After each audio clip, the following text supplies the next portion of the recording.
Olá pessoal, meu nome é Ricardo, sou técnico em segurança, vou ministrar esse treinamento de integração que falará basicamente sobre prevenção de acidentes e identificação de riscos ambientais para que a gente aprenda a ver com outros olhos um pouquinho o nosso ambiente de trabalho.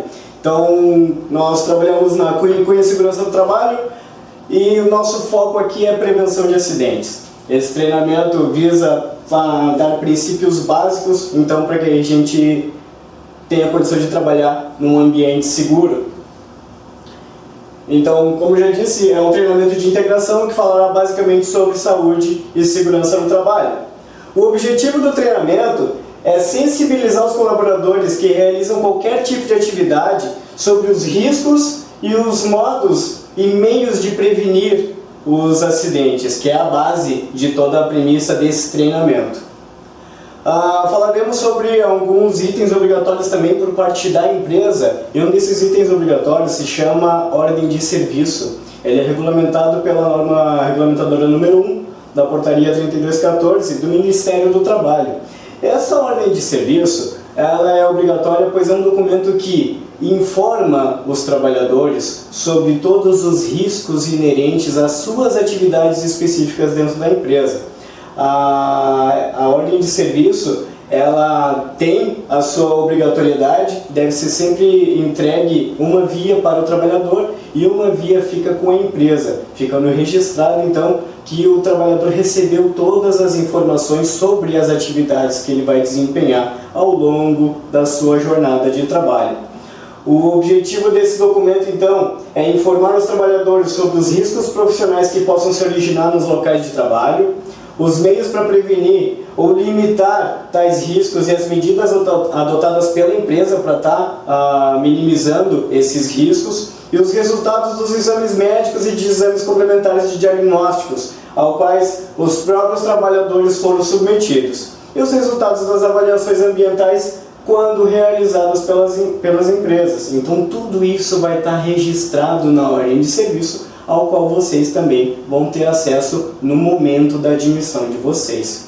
Então, o empregado, ele também vai ter as suas obrigações. Afinal de contas, a empresa toma partido para estar produzindo esse documento, e o trabalhador vai ter que seguir as regras ao qual a ordem de serviço está citando no decorrer da realização das suas atividades. O trabalhador então tem que cumprir as disposições legais a qual esse documento vai regindo as atividades, usar os EPIs que são fornecidos pelo empregador, que estarão descritos na ordem de serviço também, e submeter-se aos exames ao qual são identificados pelos riscos da empresa. Então a gente também deve estar realizando os exames médicos conforme solicitado.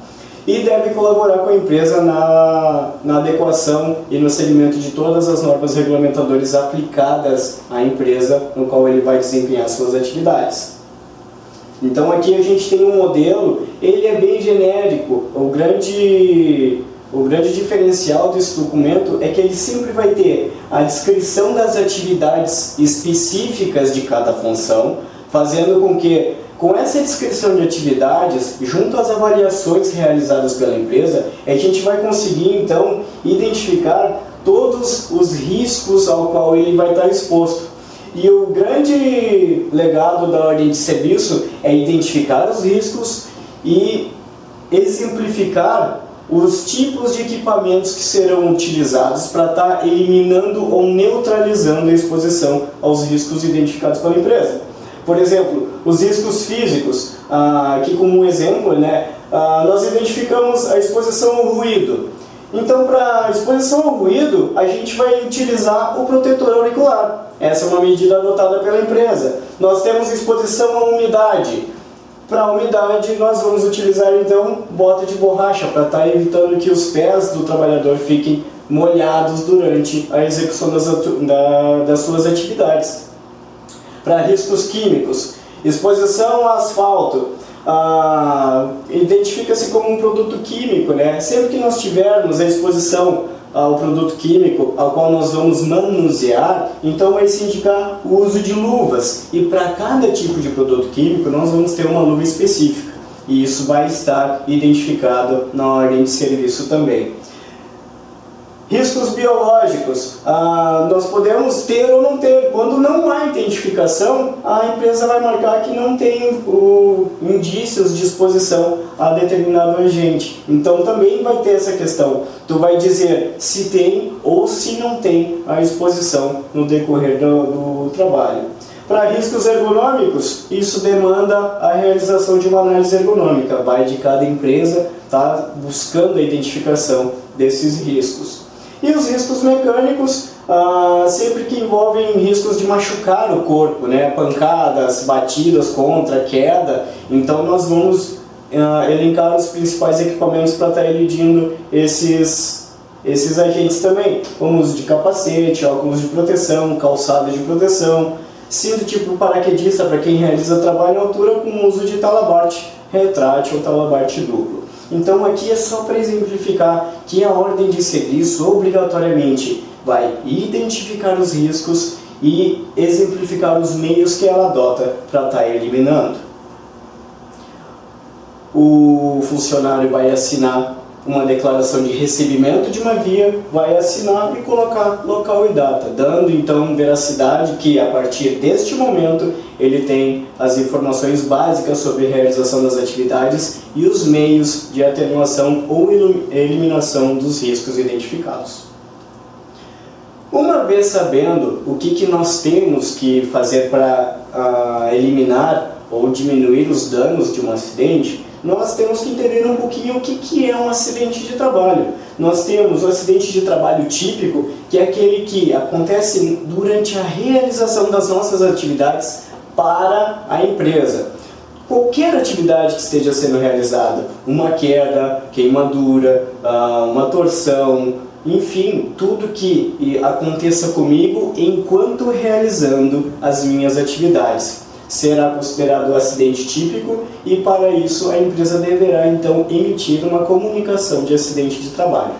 Equiparando-se ao acidente típico, nós temos o acidente de trajeto, que vai acontecer a caracterização do deslocamento de casa para o trabalho e do trabalho para casa, independente do meio de transporte utilizado. O que importa nesse segmento é a ação de estar se deslocando de casa para o trabalho ou do trabalho de casa. Lembrando que, a partir do momento que eu saio do trabalho e começo a me deslocar para casa, se no meio do caminho eu tiver que fazer alguma atividade pessoal, a partir deste momento não há mais vínculo nenhum com a empresa. Se a pessoa se acidentar, sofrer um acidente a partir dessa ação pessoal para a sua casa, não há mais a caracterização de acidente de trajeto. Mas assim como acidente típico, o acidente de trajeto, quando identificado, ele também deve ter a sua CAT emitida. Durante a realização das atividades, então, nós podemos sofrer acidentes. E os acidentes acontecem devido a algumas exposições ou situações. Nós temos a condição insegura. Condição insegura é quando o meu ambiente de trabalho que é ofertado para que eu realize as minhas atividades, ele não é 100% seguro. Então, se eu me acidento nesse ambiente, eu tenho a identificação da condição insegura, que é de responsabilidade da empresa. O ato inseguro, apesar de que essa nomenclatura já não é tão usual e até mesmo repudiada por muitos agentes fiscalizadores, o ato inseguro ainda segue existindo, com a questão de que, antigamente, era utilizado o ato inseguro para responsabilizar única e exclusivamente o trabalhador, dizendo que a culpa era dele, que foi a opção dele aquele acidente ter acontecido. Apesar de que sempre vai ser responsabilizada a empresa por causa do acidente gerado, o ato inseguro ele é muito presente na nossa realidade. Por quê? Porque não adianta uma pessoa ter todo o conhecimento de como prevenir um acidente e não se expor a uma situação de risco, que esse acidente vai deixar de gerar. Nós temos pessoas que gostam de encurtar o tempo da realização das atividades, pessoas que para ganhar um pouquinho mais de tempo acabam deixando de seguir procedimentos para então estar atuando com mais agilidade, e isso para a gente acaba sendo um problema. Por quê? Porque qualquer negligência na realização das atividades, por exemplo, na ordem de serviço, a gente identifica que temos riscos de acidente mecânico e nós temos que usar luva para estar realizando a atividade. Mas a pessoa opta por, é rápida a minha ação, a minha tarefa é muito curtinha, não preciso botar luva, eu não vou ter uma grande exposição. Então, o simples ato dela não usar a luva e acabar se machucando, a gente consegue identificar um ato inseguro, porque ela sabia como tinha que realizar e mesmo assim optou por fazer a atividade sem luva.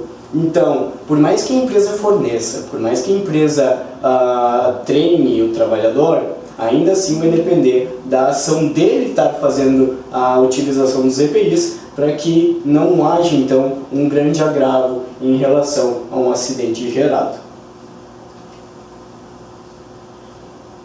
Se equiparando às situações de risco, nós temos os riscos ambientais. Tudo que a gente manuseia, todos os nossos ambientes de trabalho, eles vão ter a presença de riscos ambientais. E é importante a gente entender um pouquinho sobre eles. Nós temos os agentes físicos, que vão ser considerados os ruídos, calor, frio, umidade, radiações ionizantes, pressões anormais e radiações não ionizantes. O mais presente nos ambientes de trabalho sempre acaba sendo o ruído, e tão negligenciado no dia a dia de trabalho. Por quê? Porque as pessoas não dão bola para o ruído, porque o agravo à saúde é muito lento, é assintomático. A gente vai se expondo ao ruído e negligenciando essa exposição. Mas a perda auditiva vai acontecendo. Então, sempre que houver identificação de ruído lá na ordem de serviço, a gente tem que dar devida atenção para esse agente e fazer o uso do protetor auricular quando necessário.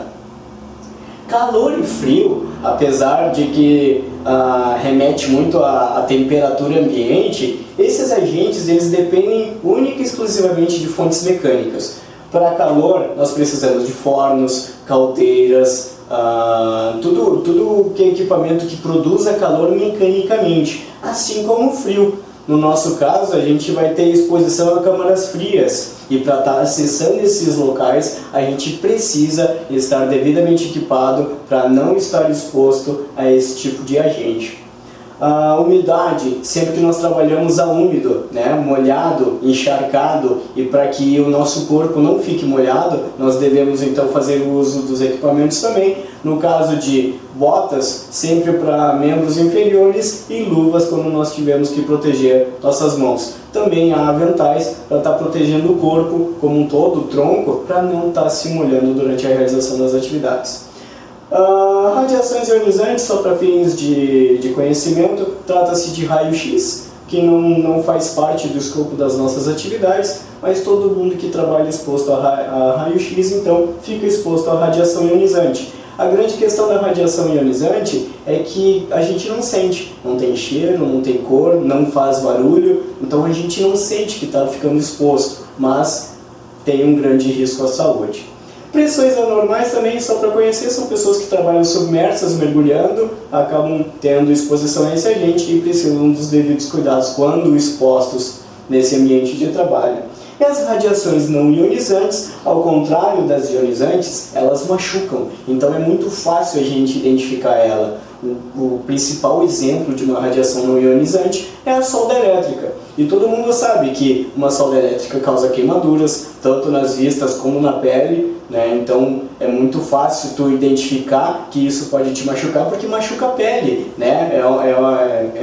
causa ferimentos. Então, para a gente não se expor a isso, automaticamente a pessoa vai tomar alguma precaução, É muito mais fácil tu te proteger de algo que tu sente do que de algo que tu não sente, como é o caso do raio-x.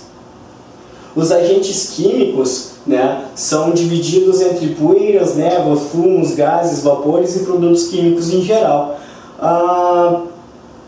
Eu poderia dizer que quase tudo, né, envolve um produto químico. A questão é que vai depender da quantidade, do tempo de exposição e do meio que isso está exposto no meu ambiente de trabalho. Muitas vezes nós temos a exposição a produtos químicos a qual a gente vai manusear. Então o contato principal é pele. E é muito simples a gente evitar o contato com isso. Basta fazer o uso das luvas específicas para cada produto.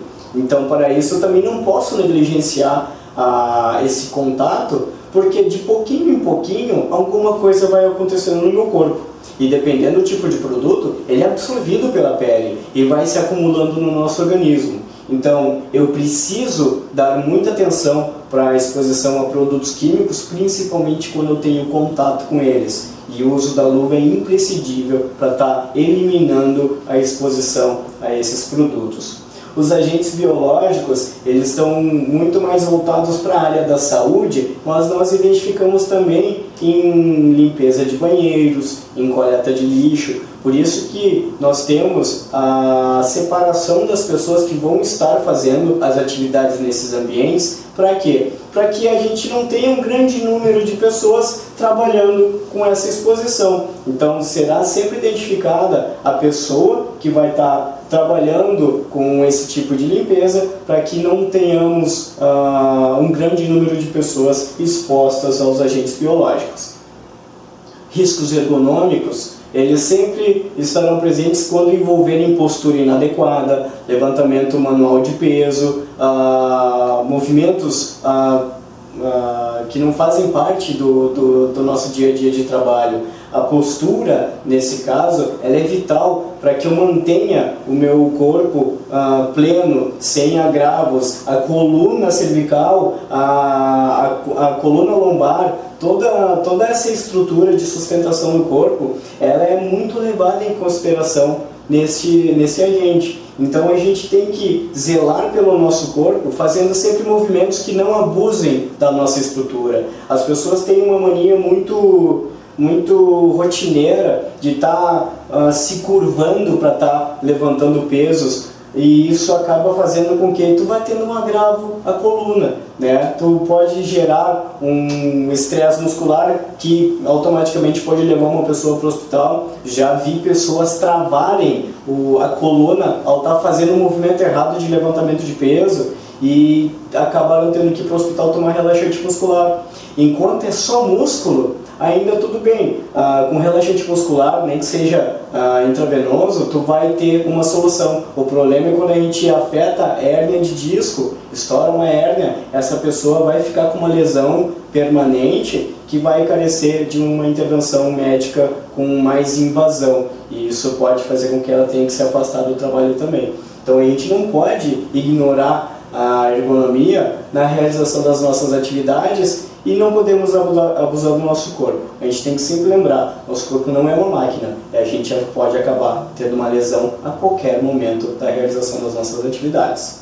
Os riscos de acidente, eles são mais fáceis de ser evitados, uma vez que a gente acaba evitando se machucar, né? Se eu tenho uma ponta viva, se eu tenho um risco de queda, um fio desencapado, uma ferramenta inadequada para a realização das atividades, isso tudo pode me machucar. Então é muito mais fácil eu identificar isso e evitar a exposição, mas eu também não posso inventar gambiarras para estar realizando as minhas atividades. Se eu não tenho a ferramenta adequada, evita inventar qualquer tipo de ferramenta. As pessoas têm muita mania de utilizar facas no lugar de chave de fenda. E quantas pessoas já se cortaram sem necessidade? Então execute as suas tarefas utilizando as ferramentas necessárias para determinadas tarefas. Para resumir toda essa parte de introdução, fica a dica: trabalhe de maneira a não contribuir para a ocorrência de incidentes. Os incidentes, eles são os quase acidentes, quer dizer, eles não aconteceram gerando lesão, mas poderia ter sido uma situação muito grave. Então, um incidente, quando evitado, com certeza não vai gerar um acidente posterior. A gente deve se preocupar com os nossos colegas do ambiente de trabalho. Afinal de contas, quando a gente identifica uma situação de risco, a gente tem que passar essa informação para todo mundo. Afinal de contas, um ambiente de trabalho seguro depende também da nossa percepção em relação ao ambiente de trabalho. Um incidente, então, sempre pode ser evitado e a gente, atuando na prevenção do incidente, então não vai gerar o acidente acontecer. E lembra que trabalhar seguro, a pessoa mais beneficiada com isso tudo vai ser o próprio trabalhador. Um acidente de trabalho, ele não vale a pena para ninguém. A pessoa, uma vez acidentada, uma vez afastada do trabalho, ela vai ficar sem realizar suas atividades por determinado tempo, e por mais que a empresa seja responsável, o trabalhador é o mais lesado nessa situação. Então, evitar acidentes gera um bem-estar para o trabalhador. Trabalhar num ambiente seguro, sair de casa em plenas condições e voltar para casa em plenas condições de saúde. E todos os acidentes ou incidentes devem ser comunicados, tá? Para seus encarregados, para seus superiores, para que eles sejam trabalhados e evitados posteriormente. Nós temos como agir de maneira proativa para não deixar um acidente acontecer, mas se um acidente acontece, é importante a gente aprender com ele para que ele não venha a se repetir futuramente.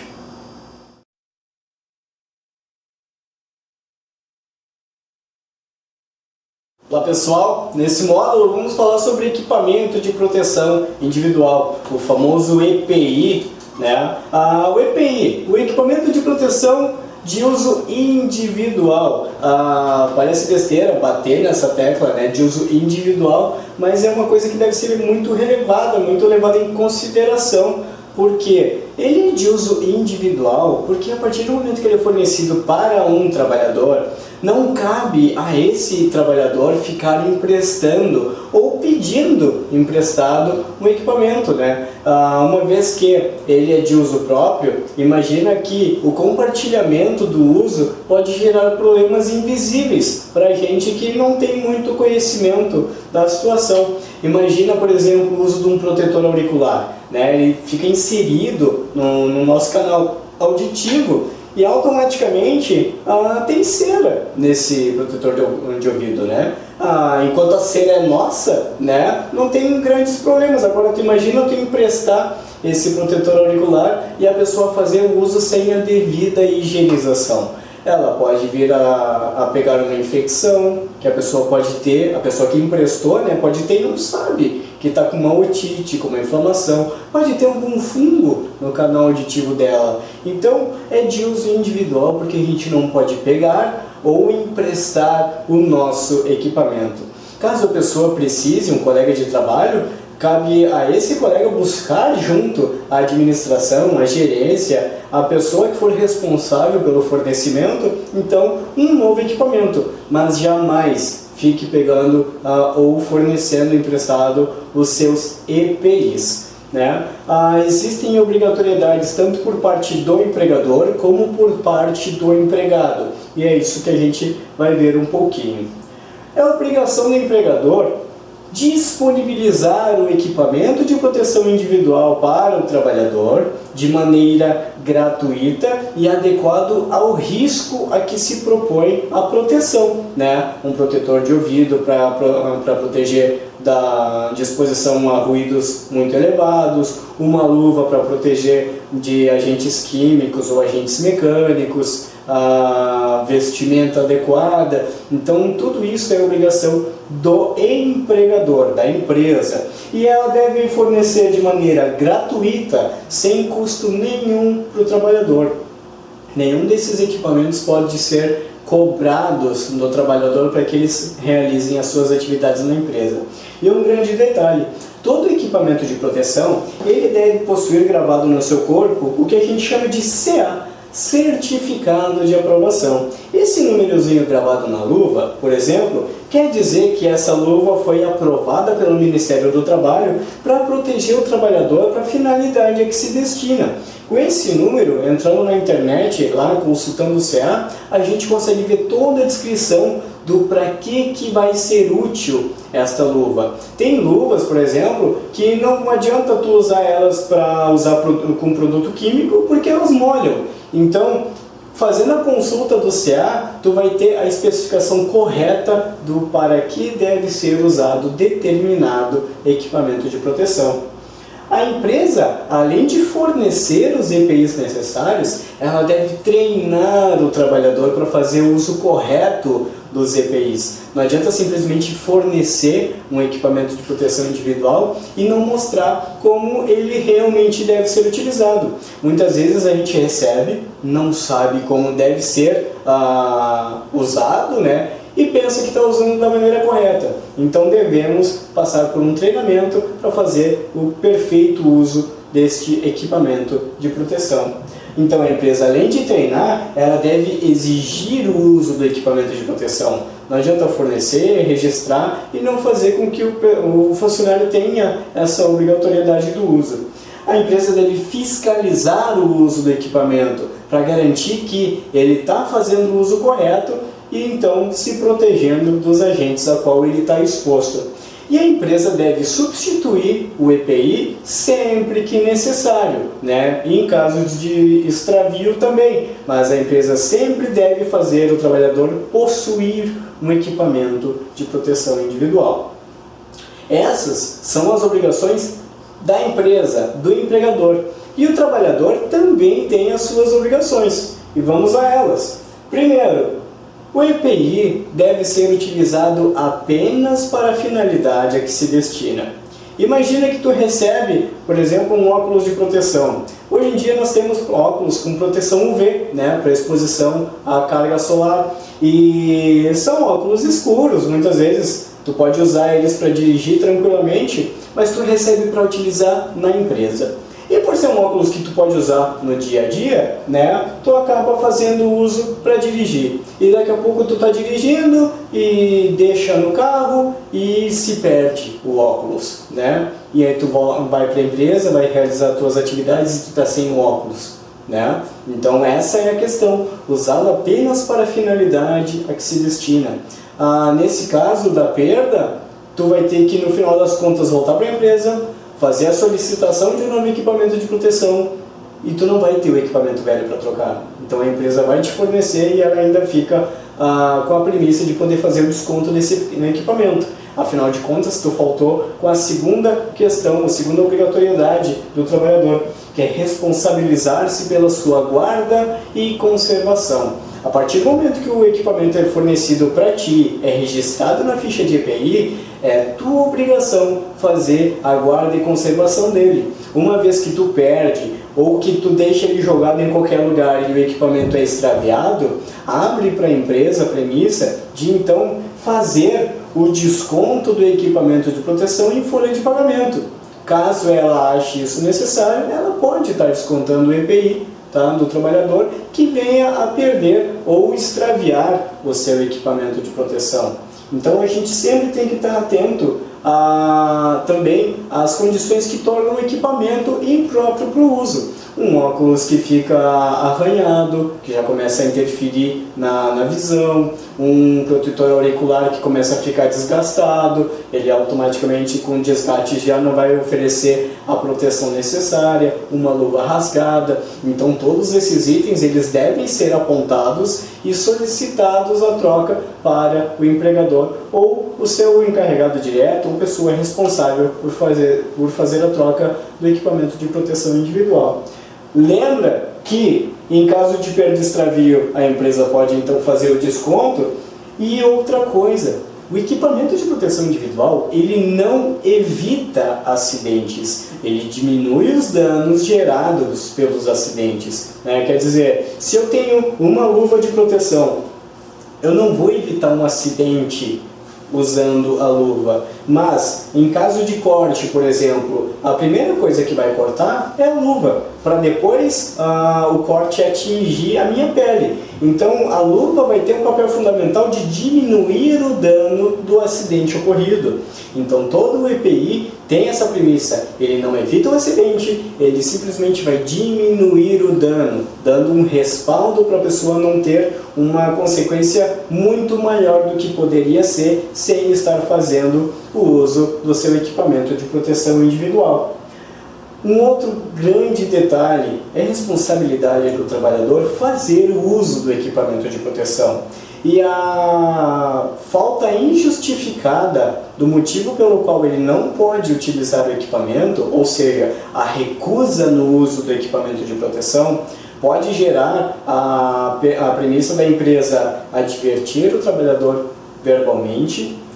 Se vier a ocorrer novamente a negligência ou a negação do uso, a empresa vai advertir por escrito, pode suspender o trabalhador e, de acordo com os artigos presentes na CLT, o trabalhador pode ser demitido por justa causa pela negação do uso do equipamento de proteção individual.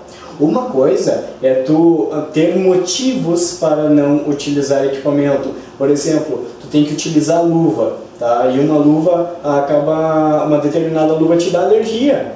Isso é uma motivação pelo qual tu não pode usar aquele equipamento. Então a empresa deve buscar um novo EPI que não venha te causar alergia e que seja confortável e não te gere uma lesão, um desconforto durante a realização do uso do EPI. Mas a falta de justificativa, simplesmente por negação, fica passível então o trabalhador de sofrer as sanções cabíveis pela CLT, para que a empresa então não tenha o porquê de manter esse trabalhador junto à empresa.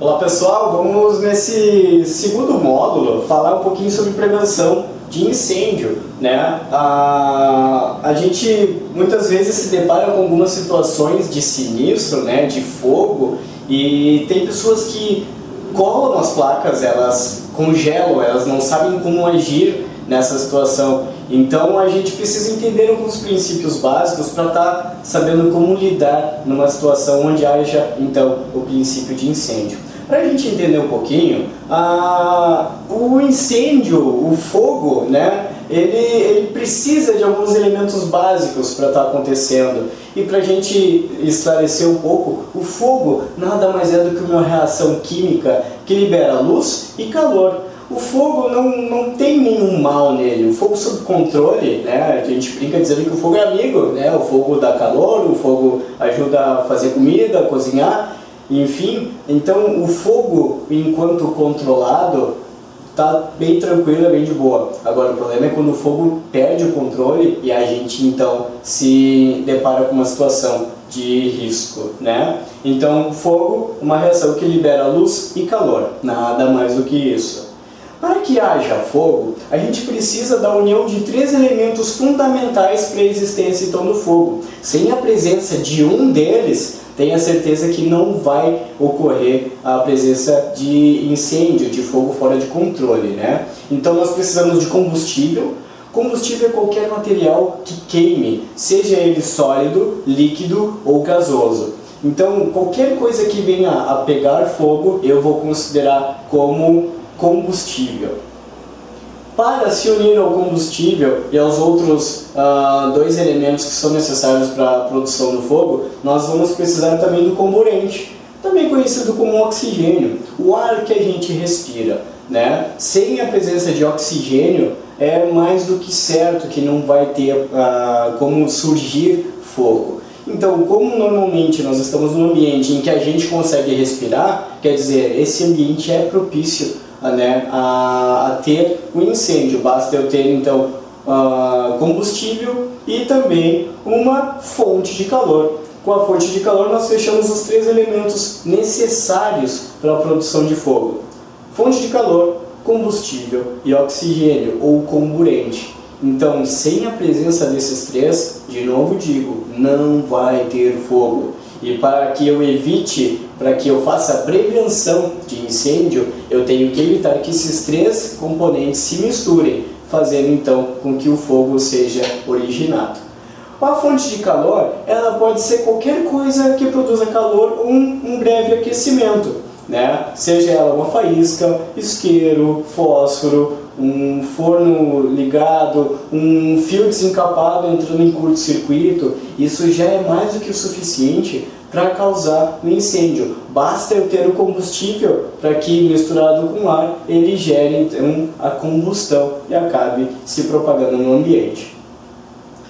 Para que eu identifique, saiba que tipo de material está queimando, eu vou classificar esse incêndio da seguinte maneira. Nós temos a classe de incêndio tipo A, tá? Que envolve materiais sólidos. A grande característica do material sólido é que ele queima e deixa resíduo, né? Sempre vai deixar cinza, alguma coisa vai ficar no lugar depois que ele queimar.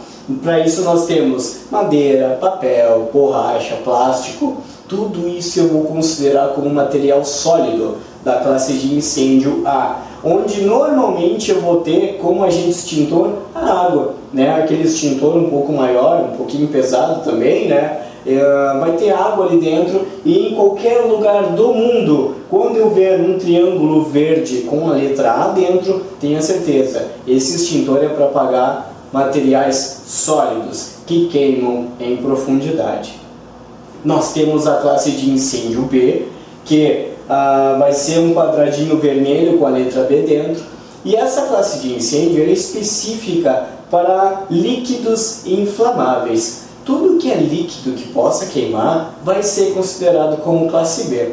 E para fazer a extinção desse tipo de classe de incêndio, eu vou usar o pó químico seco, o extintor BC, né, que é um pozinho branco à base de bicarbonato de sódio. E esse bicarbonato de sódio, ele vai fazer com que o oxigênio seja retirado do lugar. Ele vai isolar o material, o líquido combustível, para que ele não tenha contato do oxigênio com o combustível e automaticamente eu acabo extinguindo a fonte de calor, o fogo, fazendo com que haja o abafamento do fogo, certo?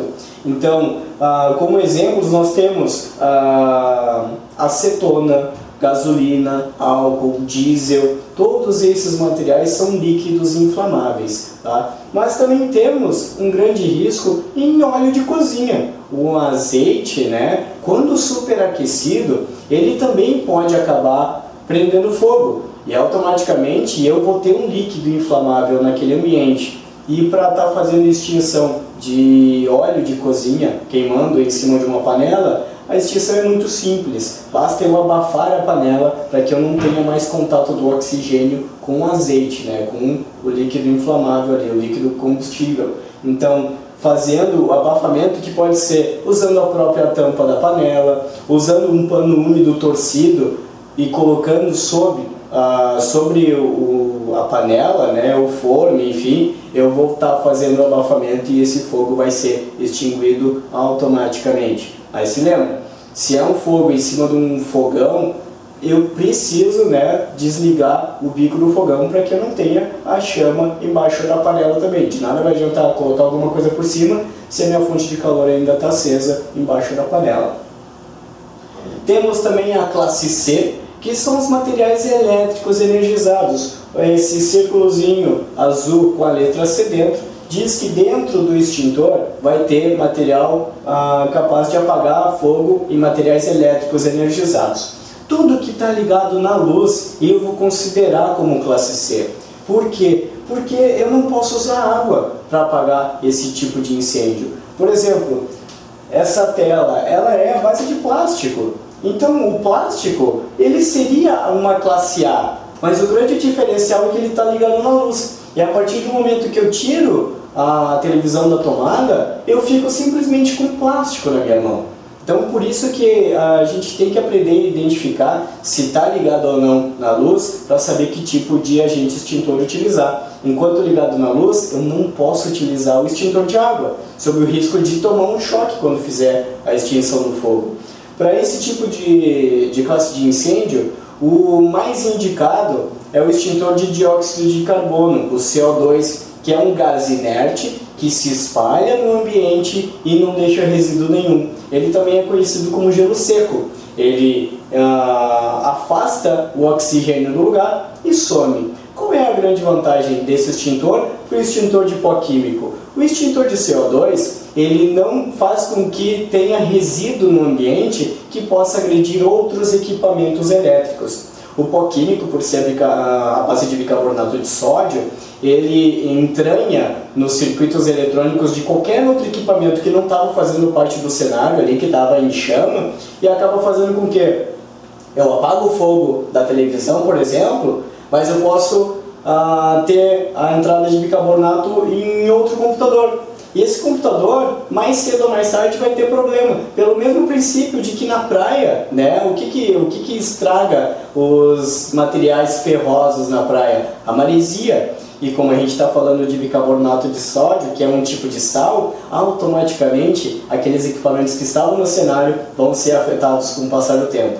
Então, eu utilizo um extintor para apagar fogo, vou ter sucesso nisso, porém eu vou estar estragando outros equipamentos. O CO2 não. O CO2, se eu utilizar para apagar o fogo dessa televisão, vai apagar e não vai afetar nenhum outro equipamento. Ele é extremamente eficaz e não agride qualquer outro equipamento que não estava no cenário do incêndio. Os agentes extintores, então, são água, o CO2, que é o gás carbônico, o pó químico seco, que é um pó muito leve à base de bicarbonato, e a espuma mecânica. Os extintores mais comuns sempre vão ser água, CO2 e pó químico seco. Ainda assim, hoje em dia, nós já estamos tendo a inserção do extintor ABC nos ambientes de trabalho. Qual é a grande vantagem do extintor ABC? Eu não preciso identificar o que está queimando para saber que tipo de extintor utilizar para estar fazendo o combate ao princípio de incêndio. Com o extintor ABC, eu simplesmente vou pegar aquele extintor da parede e vou fazer o combate ao princípio de incêndio, seja lá no que for que esteja queimando. Agora, quando eu tenho a opção de ter um extintor de água ou um extintor de pó, é imprescindível que eu faça a identificação do que está queimando, para saber se eu posso estar utilizando aquele extintor. Se eu só tenho um extintor de água e o que está queimando é material que está ligado na luz, infelizmente eu não vou poder estar utilizando esse extintor para fazer o combate. Do mesmo jeito que se estiver queimando um óleo de cozinha numa panela e eu só tenho extintor de água, eu não posso usar o extintor de água no óleo de cozinha. Por quê? Pelo risco de explosão, como a gente chama, né? Um azeite de cozinha, ele começa a queimar muito acima de 100 graus Celsius. E a água evapora a 100 graus Celsius. Então tu imagina, tu jogar água em cima de algo que está a mais de 100 graus Celsius, o que a água vai tender a fazer? Ela vai tentar evaporar o mais rápido possível. E esse ato de evaporar rapidamente vai fazer com que ela propague o azeite que estava em chama, fazendo com que se espalhe esse princípio de incêndio, tendo uma propagação ainda maior. Por exemplo, tu tem uma panela com um azeite queimando, e se tu jogar água, vai ter uma cozinha queimando, porque o azeite vai se expandir e vai ser jogado em locais que não estavam nisso também. Então nós temos o extintor de água, que é um extintor que tem sempre vai ter 10 litros de água dentro, falando de unidade portátil, aquele extintor que uma pessoa tem condição de carregar sozinho. O extintor de água ele tem um alcance de jato de 10 metros de distância, é uma distância bem segura, porém lembrando que quanto mais longe, mais mira eu tenho que ter no material que está pegando fogo, né? Mas ainda assim é uma distância segura. Ele tem um tempo de descarga a partir do acionamento do extintor de 60 segundos. São 60 segundos jogando água fora. Ou seja, eu tenho 1 minuto para utilizar esse extintor e fazer combate ao princípio de incêndio.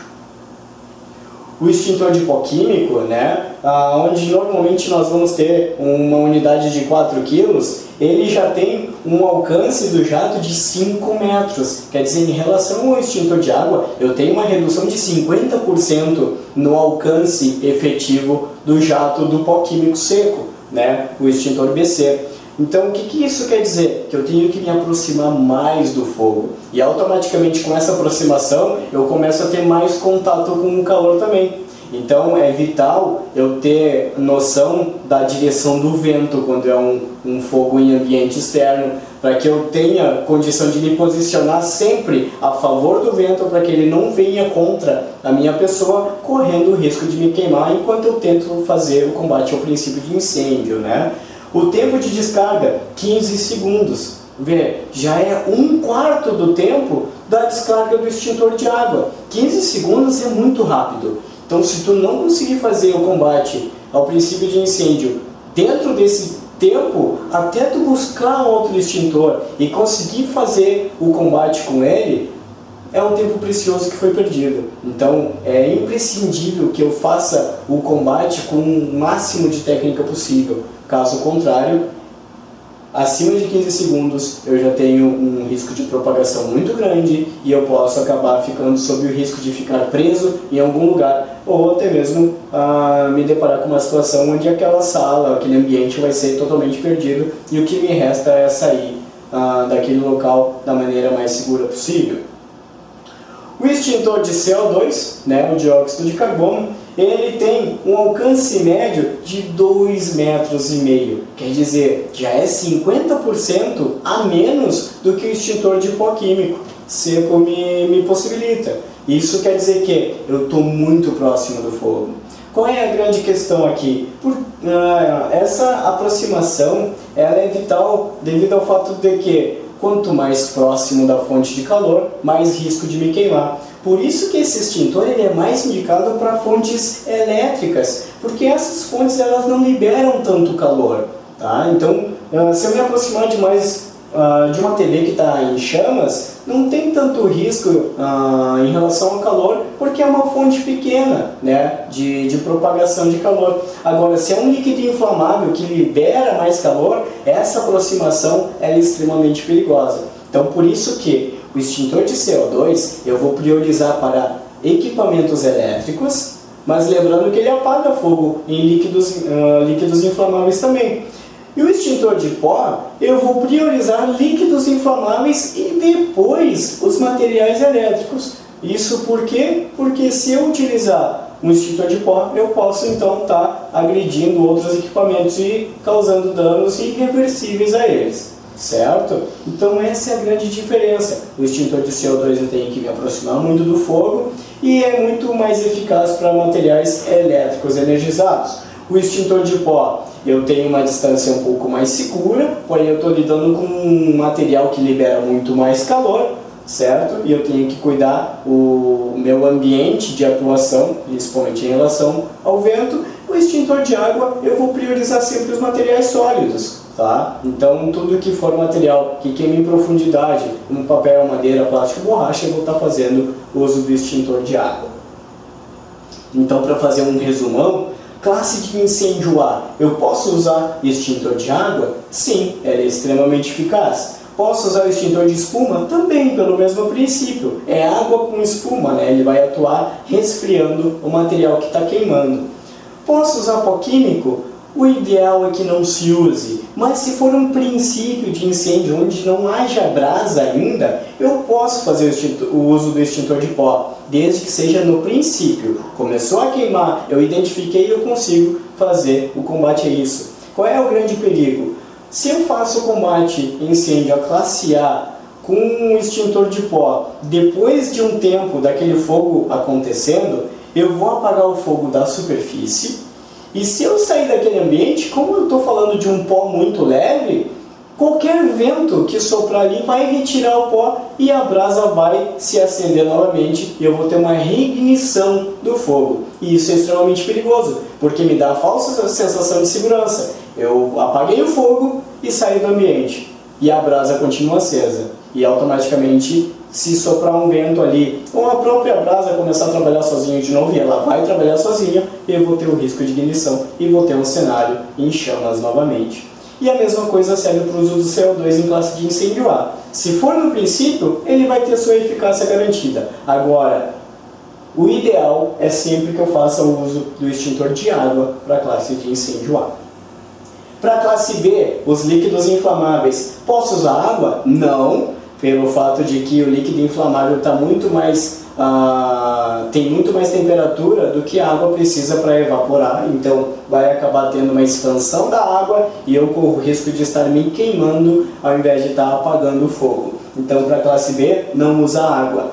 Usa espuma? Sim, apesar de ter água, a espuma ela é uma massa mais densa, né? Ela é consistente, então ela vai se acondicionar em cima do líquido inflamável e vai fazer com que não tenha contato do oxigênio com o combustível, fazendo com que então o oxigênio fique fora e eu não tenha a formação do triângulo do fogo. Posso usar o pó químico seco? Sim, mas lembrando, o pó químico seco para a classe B é extremamente eficaz, assim como o CO2. Para a classe C, que o pó químico seco então vai apagar, mas corre o risco então de estar agredindo outros materiais. Lembrando que não posso usar água para apagar fogo em materiais elétricos energizados, jamais, em hipótese alguma. O meio de utilização do extintor. O extintor sempre vai ser utilizado na sua posição vertical. O extintor tem uma trava de segurança que impede que eu faça acionamento da válvula sem querer, por acidente, e tem um lacrezinho segurando essa trava. Ao torcer a trava, eu rompo o lacre e tiro a trava de segurança. Isso vai me liberar o gatilho para estar fazendo acionamento. O extintor ele deve ser sempre direcionado à base do fogo. A base do fogo é onde nós devemos fazer a extinção dele. Tem pessoas que se apavoram com a labareda de fogo que gera no ambiente, mas a labareda de fogo é consequência. Eu preciso apagar a base do fogo para que então ele seja extinguido. E o ideal é que não se jogue o agente extintor de maneira sólida, compacta sobre o fogo, porque ao se chocar com o material pode se espalhar também. Então o ideal é que se faça o que a gente chama de movimento de leque, para estar expulsando o agente extintor de maneira homogênea no ambiente, fazendo com que ele tenha uma abrangência maior e automaticamente não faça com que haja o choque abrupto do agente extintor com o fogo, fazendo com que ele se espalhe.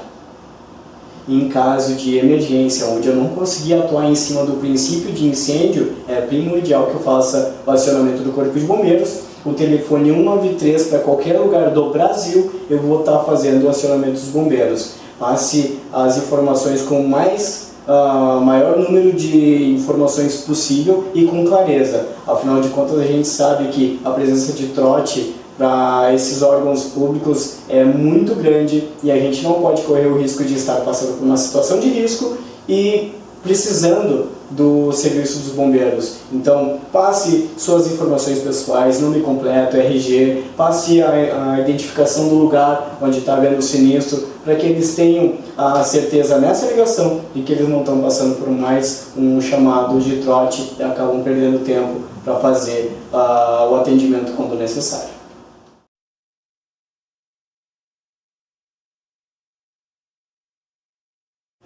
Olá pessoal, vamos dar seguimento com esse módulo. Esse módulo para falar sobre primeiros socorros. Vocês não vão sair habilitados como socorristas daqui, simplesmente para a gente poder ter uma noção básica sobre situações na qual a gente pode se deparar no nosso ambiente de trabalho e até mesmo no decorrer do nosso dia a dia. Primeiro socorro, não ficamos presos simplesmente na nossa área de trabalho, podem acontecer situações nos mais diversos lugares. É importante a gente saber muitas vezes o que não fazer para não agravar a situação de uma pessoa que já está precisando de ajuda.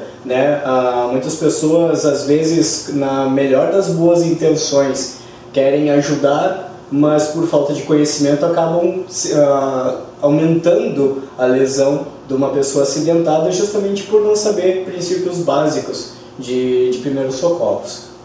Então, para falar um pouquinho sobre queimaduras, queimaduras nós temos queimaduras de primeiro, segundo e terceiro grau. A primeira queimadura, a queimadura de primeiro grau é aquela que é a mais ardida, é a que mais dói. Tu vai ficar uma semana sentindo aquela queimadura, porque ela afeta simplesmente a parte superficial da pele, ela atinge só a derme, e é a parte onde a gente está com o nosso sistema nervoso mais atuante. Então por isso que a gente fica muitos dias sentindo essa dor, sempre lembrando, né, que está queimado. E é justamente por causa disso. A gente fica com os receptores de dor ativos, fazendo com que a gente sempre lembre que houve uma queimadura ali e evite o contato excessivo para não continuar lesando a área queimada.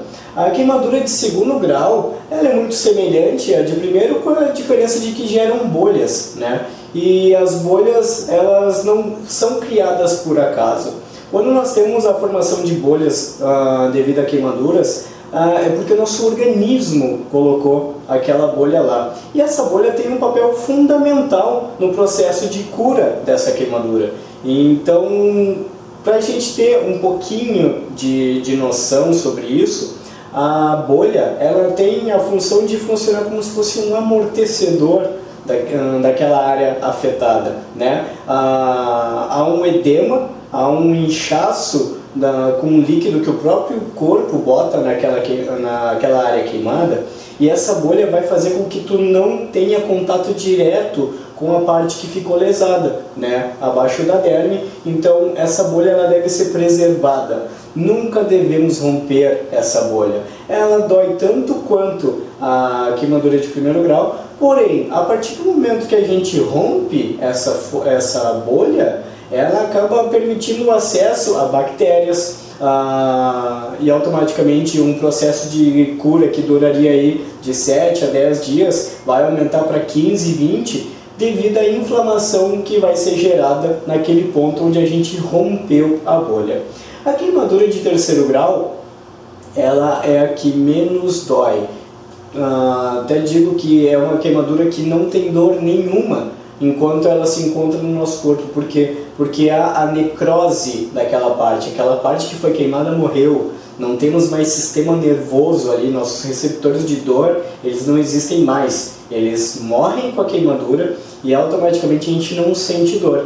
Porém, é a queimadura mais feia que a gente tem, falando de estética, né? Porque depois nós vamos ter que passar por um processo cirúrgico para remover essa parte morta, e aí sim, com a remoção dessa parte que foi totalmente tostada, torrada, vai doer muito. Então o pós-cirúrgico para queimadura de terceiro grau, sim, é extremamente dolorido. Então a gente tem que ter esses três conceitos na nossa cabeça, né? A queimadura de primeiro grau é somente a vermelhidão no ponto onde foi queimado. A de segundo grau, o vermelhidão evolui para uma bolha que não pode nunca ser rompida. E a de terceiro grau é quando a exposição é muito grande ou a queimadura foi com um material extremamente aquecido e acaba gerando a morte da área que teve contato com essa temperatura alta. Nós temos como sintomas, né, a dor, estado de choque, e o que a gente deve fazer em casos de queimaduras. Quando a queimadura é numa área pequena, a gente pode usar água para amenizar a dor, né? Uma queimadura de primeiro ou segundo grau, a gente aplica água fria no local para reduzir um pouco a dor, porém há um detalhe, né? Quando a gente joga água fria, mas tem que ser água fria com temperatura ambiente, nada de água gelada ou muito menos gelo, né? A gente não pode aplicar gelo numa área que já está queimada. O gelo potencializa a queimadura, pode aumentar a lesão e machucar ainda mais a pessoa. A gente aplica água fria, que momentaneamente vai amenizar a dor, porém, tem o detalhe que quando a gente para de jogar água em cima da queimadura, dá a impressão de que arde mais. Então é um meio paliativo de reduzir a dor, tá? É só para tirar mesmo aquela dor momentânea, mas vai continuar doendo com o passar do tempo. Mas ameniza bastante a questão da dor nas queimaduras de primeiro e segundo grau. Quando é que não é indicado o uso de aplicação de água? Quando a queimadura é de uma parte muito volumosa do corpo. Por exemplo, tórax ou dorso, né, as costas. Quando são áreas muito extensas, essas áreas ela tem muita vascularização de sangue. E se a gente acaba jogando água para diminuir a temperatura da queimadura, automaticamente a gente também diminui a temperatura corporal. E se a área for muito grande, pode ser que a gente amenize a dor da pessoa, mas faça ela perder temperatura suficiente para entrar em hipotermia. Então, se indica o uso de água somente para pequenas regiões. E como dicas também, a gente não aplica pasta de dente, borra de café, vaselina, não se aplica nada. Para queimaduras, no máximo uma água em temperatura ambiente e, dependendo da gravidade, se encaminha para atendimento médico. Lembrando que queimaduras de terceiro grau, elas precisam de atendimento médico. Até segundo grau, dependendo do tamanho da bolha, não requer muitos cuidados, simplesmente para não romper a bolha. Mas lembre-se então de nunca passar nenhum tipo de produto na queimadura. Dependendo do local de atendimento, por exemplo, se passa pasta de dente, vaselina, tu vai ser atendido, eles vão fazer tu esfregar essa queimadura para tirar esse material que tu passou, para depois eles poderem fazer os procedimentos necessários. E o ato de raspar pasta de dente ou vaselina vai fazer com que a dor seja insuportável. Então não se passa nada em cima de queimadura. Temos as fraturas, né? Muitas vezes pessoas caindo de próprio nível podem gerar fraturas, sejam elas expostas ou simplesmente fechadas com rompimento de osso, mas as fraturas podem acontecer e podemos ver pessoas nessas situações. E as fraturas, elas geram deformidades ou não, elas podem gerar simplesmente anormalidade para o movimento. Então a gente simplesmente tem que encaminhar essa pessoa para atendimento médico.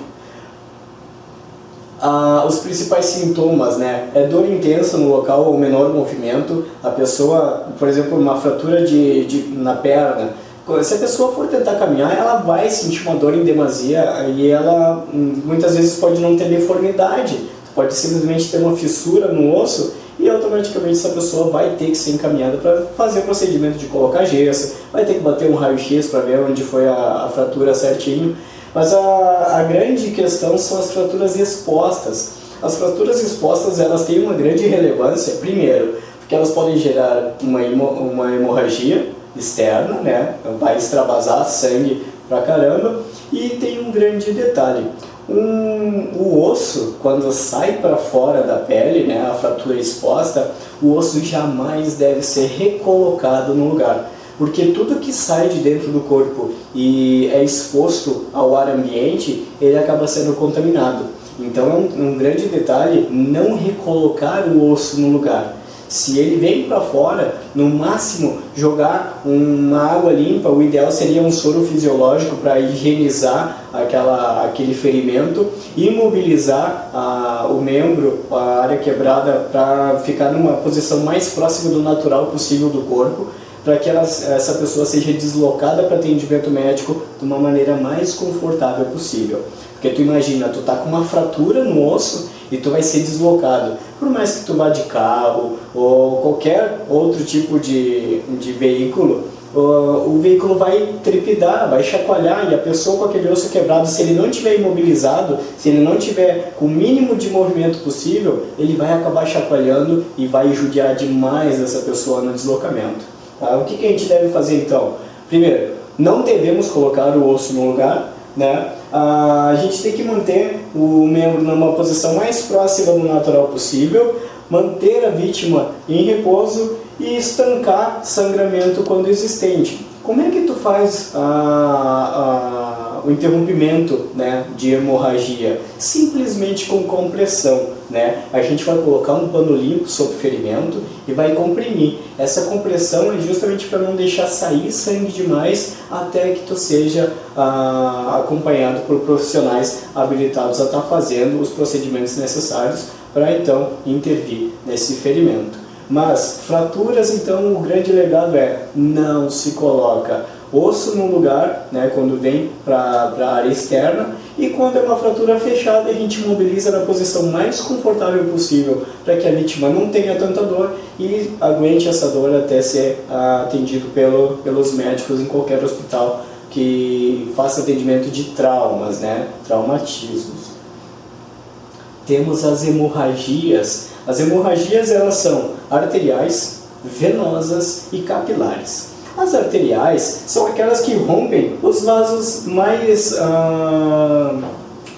espessos do nosso corpo, né? São aquelas rupturas de artérias que vão jorrar muito sangue para fora. Essas hemorragias são extremamente relevantes, porque se elas não forem tratadas no menor espaço de tempo, a pessoa pode morrer devido a essa hemorragia. Então nós temos que prestar atenção no volume de sangue que está saindo do local, tá?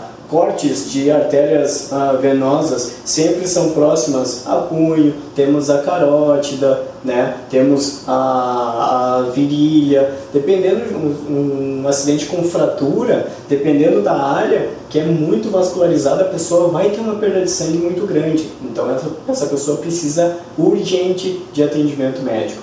E temos a hemorragia venosa, que é o corte da carne, tá? Sem grandes rupturas de grandes vasos, né? As artérias ficam livres nesse tipo de corte, porém é um corte do músculo e ele vai ficar sangrando. A grande questão é que o corte de carne, ele normalmente precisa ser suturado, a pessoa precisa ser costurada, né? Como a gente costuma dizer. Então tem um detalhezinho para esse tipo de corte. Cortes que vão precisar de sutura, eles podem ser informados ao médico no máximo em 3 horas após o corte. Já há registros que tem hospitais em Porto Alegre, e Grande Porto Alegre também, que não fazem a sutura com mais de 3 horas da origem do corte. Então a gente precisa buscar atendimento o quanto antes em relação a isso, porque senão eles alegam que não há a possibilidade de suturar, e tu vai ter que curar esse corte em casa. Então tu imagina, às vezes tu tem um corte com uma certa relevância e tu vai ter que curar isso em casa. Tu vai ficar com uma cicatriz muito grande, o processo de cicatrização vai ser muito demorado. Então lembre-se que cortes devem ser suturados em no máximo 3 horas após o corte, a origem do corte, certo? Temos a hemorragia capilar. A capilar é simplesmente quando a pele é machucada, alguma escoriação, alguma abrasão. Então, nesses casos, tu vai lavar e o próprio ato de secar com um pano ou com papel vai fazer com que pare esse tipo de hemorragia, que é bem mais simples, né, de ser estancado, porém tem a sua relevância porque vai ficar o ferimento depois. Mas, para os casos de hemorragia arterial e venosa, lembre-se sempre que a compressão se faz mais do que necessária para estar estancando essa hemorragia, dando um alento até essa pessoa ser atendida num hospital de referência. A hemorragia, ela, quando em grande volume, ela começa a gerar uma perda de temperatura na pessoa, né? Então a pessoa começa a ter uma perda de volume de sangue e automaticamente quanto menos sangue no corpo, menos ela vai conseguindo segurar a temperatura corporal. E isso também acaba sendo de extrema relevância, porque ela também pode entrar em hipotermia com a perda demasiada de sangue do organismo. A gente então deve manter essa pessoa aquecida, com compressão nos locais necessários e encaminhar urgentemente para atendimento médico. Falando um pouquinho sobre desmaios, muitas pessoas são suscetíveis a ter um desmaio, independente do lugar, independente do ambiente. Pessoas expostas a calor demais podem ter uma queda de pressão e desmaiar. Então, quais são os principais sintomas, né? Como identificar se tu vai desmaiar? A gente tem uma sensação de tontura, visão turva, palidez, náusea, sudorese. Sudorese é quando a gente começa a suar frio. E sua frio mesmo, a pessoa começa a transpirar, mas ela não está com calor. E esses sintomas, eles acabam gerando, né, o princípio de desmaio. Tem pessoas que sentem tudo isso e acabam não desmaiando, elas se sentam, se acomodam e acabam se recuperando sozinhas desse momento, né? Mas os sintomas do desmaio, eles também são muito parecidos com o de hipoglicemia. A hipoglicemia é a queda de açúcar no sangue e trabalhos que envolvam muito esforço físico.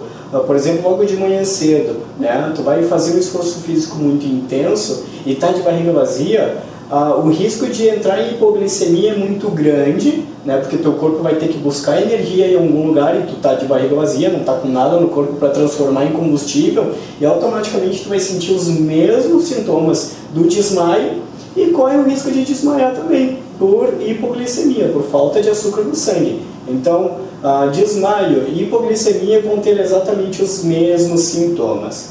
A diferença é que uma pessoa em hipoglicemia, ela precisa comer alguma coisa doce para levantar a glicose no sangue e ficar bem novamente. E a pessoa que desmaia, ela vai recobrar a atenção sozinha. Ela vai voltar, ela só precisa ser colocada numa posição confortável, de preferência deitada, de barriga para cima, alguma coisa apoiando embaixo da cabeça para não ficar encostando direto no chão. Mas essa pessoa vai retornar à consciência naturalmente e a gente só precisa aguardar alguns instantes. E aí depois sim, se encaminha para médico para ver se foi um problema neurológico, se foi alguma coisa mais grave, mas um desmaio nunca tem grande gravidade. O pior perigo do desmaio é, por exemplo, a pessoa está em pé, está conversando e desmaia. Ela pode cair, pode bater a cabeça e aí sim pode gerar um risco muito maior do que um simples desmaio. Choque elétrico. Choque elétrico é uma das causas onde a gente tem um grande risco para a pessoa que vai prestar um primeiro socorro. Uma pessoa eletrocutada, muitas vezes, ela está recebendo uma descarga elétrica, mas o corpo dela não está apresentando sinal nenhum. Ela está sendo eletrocutada e a pessoa, na angústia de tentar ajudar essa pessoa, muitas vezes tende a encostar nela para ver como é que ela está. E se essa pessoa está sendo eletrocutada e tu tocar nela, automaticamente tu vai ficar grudado a ela também.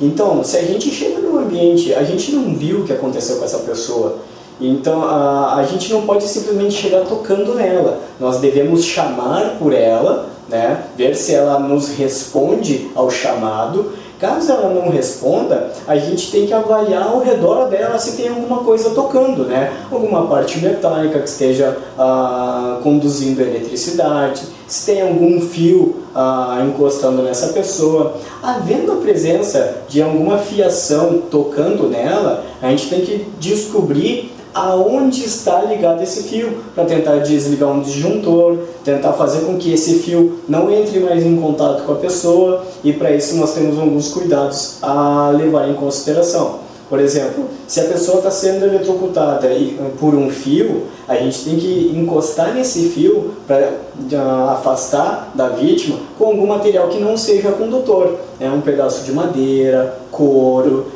borracha, qualquer coisa que seja mal condutora de eletricidade, para que a gente não corra o risco, né, de encostar sem querer e ficar unido a essa pessoa pela eletricidade. Caso isso venha a acontecer, seremos mais uma vítima e não é isso que se quer para a atuação do primeiro socorro, né? A gente não pode vir a se tornar mais uma vítima. A gente tem que ajudar aquela pessoa e não criar mais um problema que vão acabar sendo duas pessoas a serem salvas, né? Por uma atuação mal sucedida na área do choque elétrico. Então, muita atenção.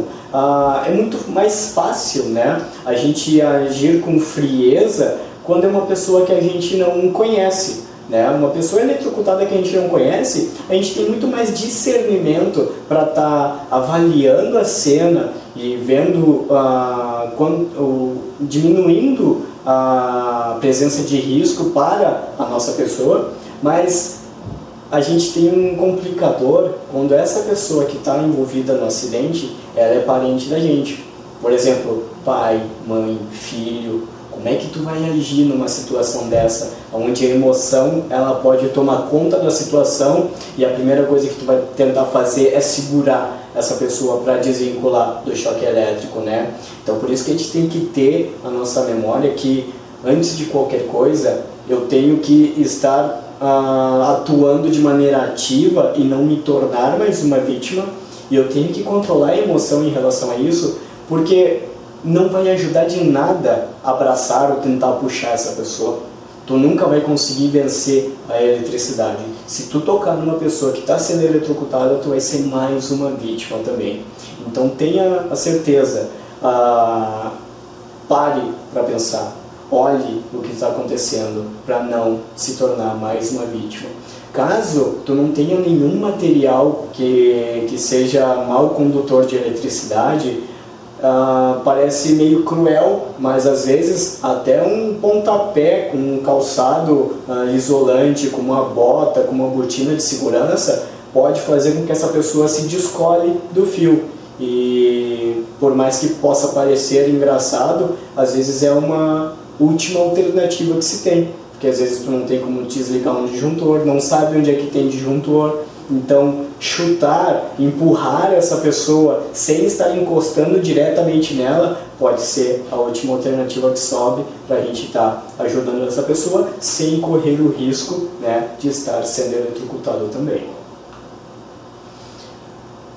A grosso modo, não devemos tirar a vítima do local, principalmente se ela está com agravo à saúde dela, né? A gente pode, dependendo da situação, quando há aprisionamento, algum acidente de carro que ela fique presa em ferragens, ou queda de alguma estrutura onde a pessoa fique presa, é ideal que a gente chame os bombeiros, para que os bombeiros façam o resgate dessa pessoa. Mas caso sejam atendimentos clínicos ou situações onde a pessoa simplesmente tenha um mal súbito e consiga ser atendida sem ter nada colocando em risco a vida das pessoas, ali a gente chama SAMU, né? O 193 para bombeiros, o 192 para SAMU, sempre lembrando, passe o máximo de informação possível. Esses dois órgãos sofrem muito com trote no seu dia a dia de trabalho, então a gente não pode correr o risco de ser entendido como um trote, porque a gente vai estar com uma vítima em potencial e a gente vai precisar de atendimento. E já é sabido também que muitas vezes a gente não vai ter um atendimento de bate-pronto, com uma velocidade muito rápida. Então, quanto mais informação passar, menos risco deles entenderem que é trote, mais rápido a gente tem a chance de ser atendido para os primeiros socorros que estão sendo necessários naquele ambiente que a gente está visualizando. Certo, pessoal? Durante a realização das nossas atividades, a gente também fala um pouquinho sobre a proibição do uso de adornos no ambiente de trabalho. O que seriam os adornos, né? Anéis, pulseiras, brincos, porque durante a execução das nossas atividades, a gente sempre corre o risco de enganchar qualquer um desses materiais em locais que podem prender, e podem continuar gerando movimento. Amputações de dedos por causa de anéis, por causa de alianças, são corriqueiros em indústrias, em ambientes de trabalho que possuam máquinas ou equipamentos com risco de aprisionamento. Então a gente sempre diz que é proibido o uso de adornos para não correr o risco de desluvamento. É muito comum isso e não é nada agradável lidar com uma situação de desluvamento de dedo. Tu imagina se deparar com a capinha do dedo sendo arrancada fora por causa de um anel, né? Não custa nada durante a realização do seu trabalho. Tira o anel, prende em algum bolso, algum chaveiro. Eu sempre ando com uma presilha onde eu posso muito bem pendurar um anel aqui, deixo guardado durante o meu período de trabalho e depois na hora de ir para casa eu recoloco o anel sem problema nenhum. Mas tenha a certeza, é um risco desnecessário andar com anéis ou brincos, né? Tem situações extremas, tu pode acabar não tendo o desluvamento, mas tu vai ter um grande ferimento por causa de anel. E a outra situação que anéis ainda podem gerar, por mais que não haja desluvamento, tu imagina torcer um dedo com um anel colocado. O dedo, qualquer parte torcida sempre vai inchar, sempre vai dar um edema. Agora tu imagina ficar com um anel preso no dedo. Como é que tu tira esse anel depois? Vai ter que cortar, vai precisar passar por procedimento em hospital. Dependendo da situação, dependendo de quanto tempo tu fique com esse anel preso no dedo, vai interromper a circulação de sangue e tu pode perder o dedo mesmo sem ter desluvamento, né? Então não há a necessidade de trabalhar usando adornos. A gente sempre diz que não se deve usar esses itens durante a realização das nossas atividades, certo? Sob o risco de sofrer uma lesão desnecessária. Os brincos também são extremamente perigosos, seja para homem, seja para mulher. Mulher tem muito mais noção disso, principalmente porque sabe o que é ter uma orelha puxada, né? Mulheres que têm filhos, ou mulheres que já pegaram crianças no colo e já tomaram uma puxada de orelha com um brinco, sabem a dor que é. Então tu imagina no ambiente de trabalho. Evitem usar brincos durante a realização das suas atividades. Assim como os anéis, os brincos também são tão perigosos quanto. A gente vai acabar se deparando com uma situação desnecessária, extremamente incômoda e com o risco de uma lesão que poderia ter sido evitada. E lembre-se, nenhum ambiente de trabalho deve ser usado para brincadeiras. Brincadeiras em ambiente de trabalho são extremamente perigosos, eles tiram a atenção da gente, eles fazem com que a gente perca o foco total no que está acontecendo ao nosso redor e a gente pode acabar se colocando numa situação de risco. Uma brincadeira, ela, por mais inocente que ela seja, ela pode criar um ambiente perigoso porque a pessoa para de prestar atenção no que está acontecendo ao redor dela e se expor ao risco de acidente. Então, imagina uma brincadeira perto de uma fritadeira, perto de uma chapa, perto de um equipamento em movimento, né? Isso daí pode fazer com que a pessoa encoste nesse equipamento, acabe se machucando sem a necessidade. Então evite brincadeiras em locais com um grande potencial de risco. Isso vai fazer com que tu mantenha a tua integridade física e, por mais que seja uma brincadeira, né, sempre pode acabar gerando um acidente. Nesse módulo, a gente vai falar sobre o plano de emergência existente na empresa. O plano de emergência tem o objetivo de identificar as principais fontes geradoras de perigo dentro dela, para que as ações que sejam determinadas dentro do plano sejam atendidas em caso de emergência. O plano de emergência identifica então as fontes de energia capazes de gerar algum sinistro dentro da empresa. Dentro desse documento, então, nós vamos ter os principais telefones de emergência que devem ser acionados para que as primeiras ações devam ser tomadas por ela.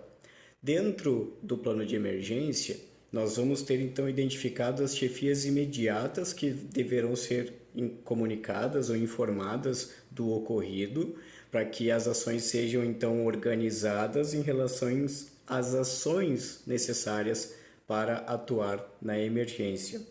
Com a identificação do sinistro que está ocorrendo, nós temos os pontos de encontro localizados dentro do plano de emergência. O principal ponto de encontro é na saída da empresa, onde todo mundo então deve ser deslocado assim que a ordem for determinada. Dentro do plano de emergência, nós temos as principais vias de acesso do Corpo de Bombeiros em caso de sinistro com incêndio e também temos identificados os principais pontos de referência para fins de atendimento de acidentes com traumas, acidente com óleos. Todo mundo que sofrer um acidente, ele deve passar por essas diretrizes que estão identificadas no plano de emergência.